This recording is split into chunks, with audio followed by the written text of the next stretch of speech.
Le calvaire judiciaire se poursuit donc pour Nicolas Sarkozy, déjà condamné à de la prison ferme dans l'affaire dite des écoutes. L'ancien chef de l'État français a écopé ce matin d'1 an supplémentaire de prison ferme dans l'affaire, cette fois Big Malion, une peine qui pourra être aménagée à domicile, a dit tout à l'heure la présidente du tribunal, qui a conclu que l'ancien locataire de l'Élysée ne pouvait ignorer les dépassements de plafond de sa campagne en 2012. Karima Kiki, bonjour. Vous êtes notre envoyé spécial au tribunal. La Cour est donc allée au-delà finalement des réquisitions en doublant la peine qui avait été réclamée. Ce sera un enferme finalement. Oui, exactement. C'est la peine maximale en termes de justice. Nicolas Sarkozy condamné à 1 an ferme, au-delà des réquisitions des procureurs du parquet national financier qui, eux, avaient requis, on se souvient, 1 an dans 6 mois avec sursis. D'ailleurs, toutes les peines, le quantum des peines pour cette décision de justice a été au-delà des réquisitions du parquet national financier. Le tribunal a voulu faire un exemple, un geste. Il a dit, vous le disiez aussi également, que l'ancien président de la République ne pouvait pas ignorer ces dépassements de campagne, même si Nicolas Sarkozy, tout au long de ces 3 semaines de procès, s'est défendu en disant qu'il était éloigné de ces tambouilles, de ces arrière-cuisines électorales. Eh bien, la justice a considéré qu'il ne pouvait pas ignorer, en tant qu'ancien président de la République, il avait la possibilité de se rendre en compte. Ça, c'est une première chose. Et puis la deuxième, c'est que l'attitude de Nicolas Sarkozy durant ces 3 semaines de procès a également perturbé la Cour, l'a gêné. Nicolas Sarkozy n'est venu qu'une seule fois le jour de son audition.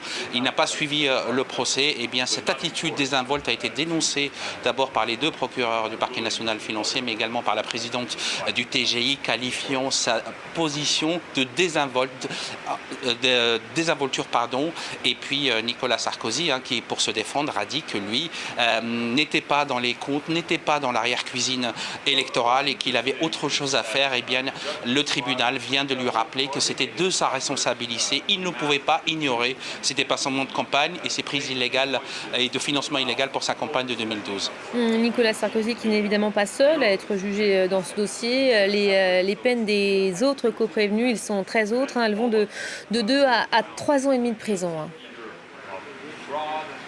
Oui, c'est ça, des peines aménageables pour ceux qui ont été condamnés à des peines de prison ferme, c'est-à-dire avec un bracelet électronique, tout comme Nicolas Sarkozy. Ça veut dire que concrètement, eh bien, ils n'iront pas en prison. Il n'y a pas eu de mandat de dépôt qui a été demandé. Ça veut dire que ces peines seront purgées à l'extérieur avec un contrôle judiciaire, avec un bracelet électronique. Donc la justice également est allée au-delà, cette fois de tribunal, également des réquisitions des 2 procureurs du parquet national financier en condamnant à de fortes peines et à de fortes amendes. D'abord, les dirigeants de Pygmalion, de cette société, des amendes qui vont jusqu'à 100 000 €.